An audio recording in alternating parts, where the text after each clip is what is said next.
Hi, I'm Eric Lanask here at IT Expo East in Miami. I am speaking this morning with Polycom co-founder Jeff Rodman. Jeff, good morning, welcome, and thanks for joining me. Good morning, thanks, it's a pleasure to be here. So, as I mentioned, we're here at Day 3 IT Expo. Thoughts or reflections on the first couple of days? It's been an exciting show. One of the things I love about IT Expo is the caliber of people who come here, both from the vendors and from customers. Some meetings get set up ahead of time, but a lot of the value comes from people you run into in the hallway. I've had some very exciting conversations, developed some new leads, and a couple of prospective new partnerships. So, speaking of exciting, Polycom's always seems to be doing some exciting stuff, but you've got a couple of more recent announcements that I know you wanted to talk about. Right, yeah. One of the big things that Polycom has announced recently is expanding our operations, our ability to work within the cloud. That's, of course, been one of the major themes here at IT Expo, as has video. But we're actually bringing those two things together. We've recently announced the Polycom Real Presence cloud solution, which is based upon the Polycom Real Presence platform, which is our infrastructure system, service provider quality, that allows us to configure and deliver video services to enable service providers to put together business plans and provide video services to their customers, their existing customers, and even developing whole new businesses for themselves to quickly get up and running in delivering video service to out to their field.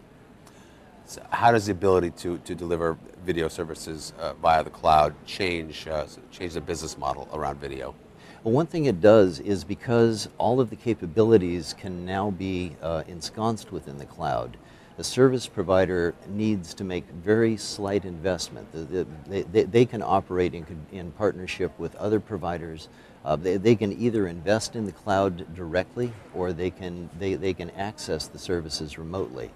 So the actual cash outlay to get up and running and creating a business is minimal, and it allows them also to be able to establish and try out a new business model, to experiment, to grow it up, grow it down, bring in new services, find out what works for them, and become productive and profitable very quickly.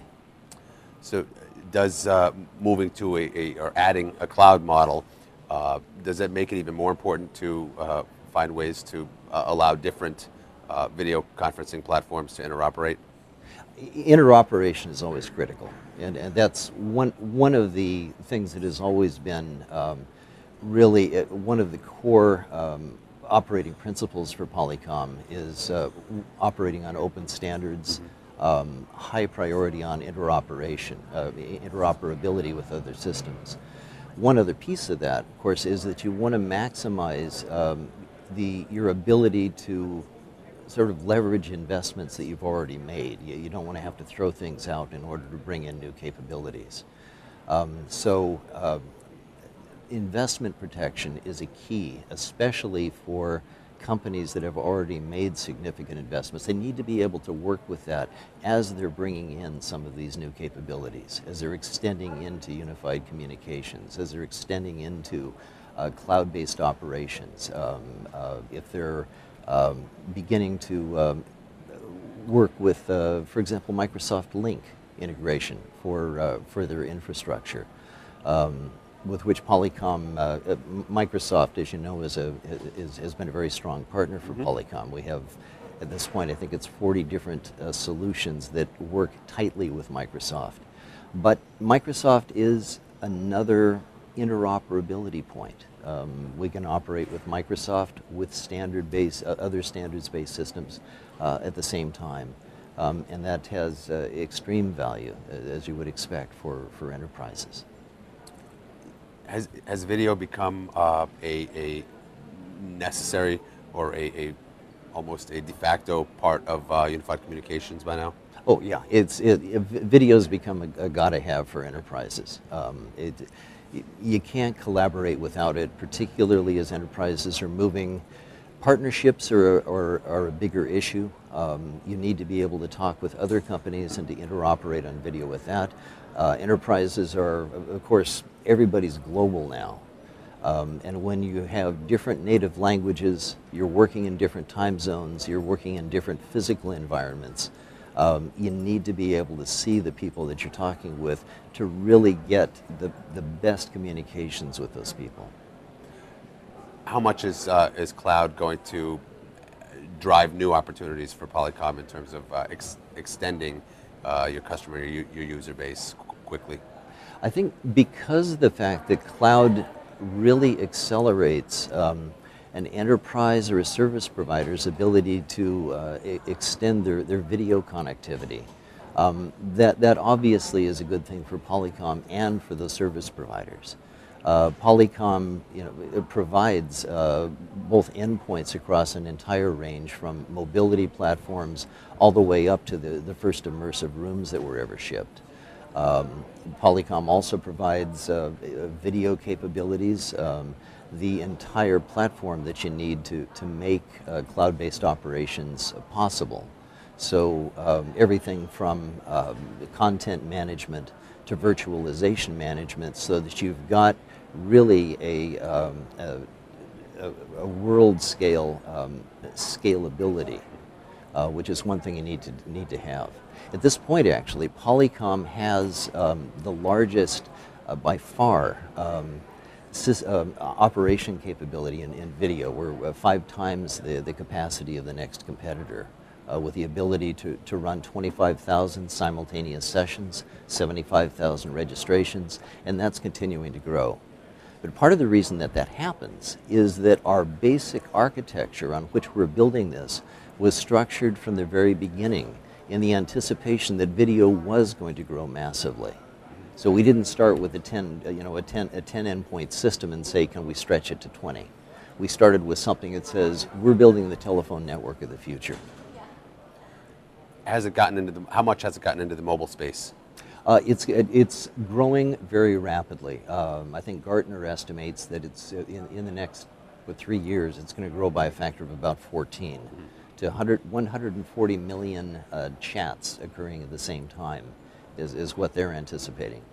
And of course, people have been using these historically on their FaceTime device to talk to friends.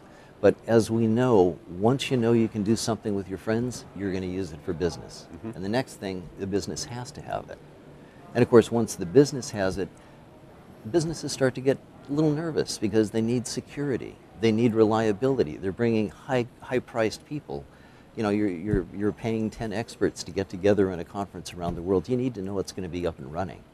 And you have to have a neck in the noose who you can call if there is a problem. Which is one thing you don't have with free services. So it really works out well, I think, all around. So how's Polycom going to address the need for mobile? Oh, Polycom has already announced and is currently shipping mobile applications, soft applications on the major platforms. So Real Presence Mobile, which is a video soft application. You can go to the Polycom website and download it onto your iPad, onto your Motorola Zoom, onto your Samsung.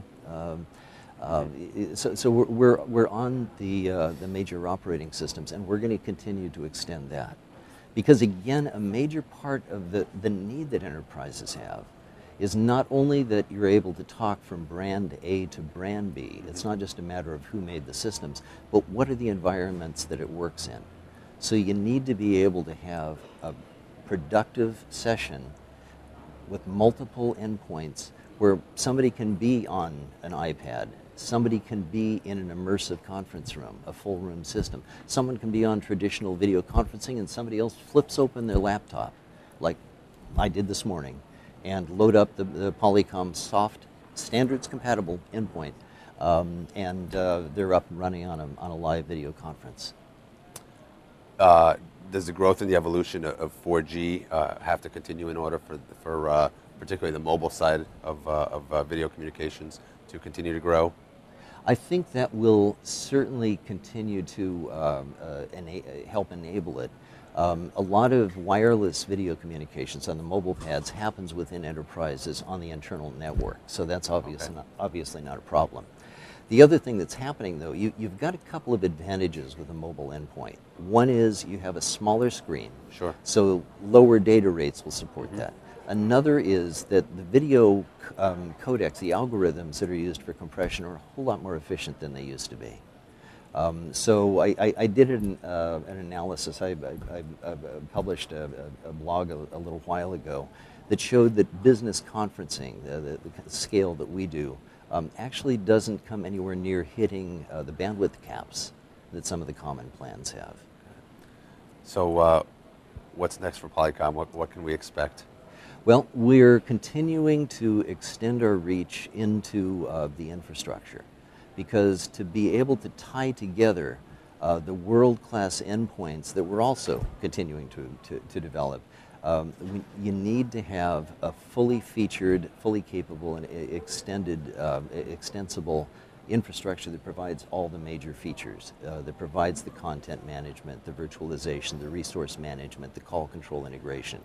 We're working with our partnerships to extend video capabilities into all of the different fields that are out there, major verticals. Overall, Polycom has about 7,000 partners, from the really big ones, from Microsoft and BroadSoft and Avaya and on and on, down to small, more focused partners. But really, it's the open standards, the fact that we acknowledge that there are things that we do the best in the world. We focus that, and we empower our partners to do what they do best in the world. Excellent. Next time I'm going to ask you to list all 7,000 partners, Jeff. I'll take them alphabetically. Jeff, as always, it's a pleasure. Thank you so much for joining us. Likewise. Thank you.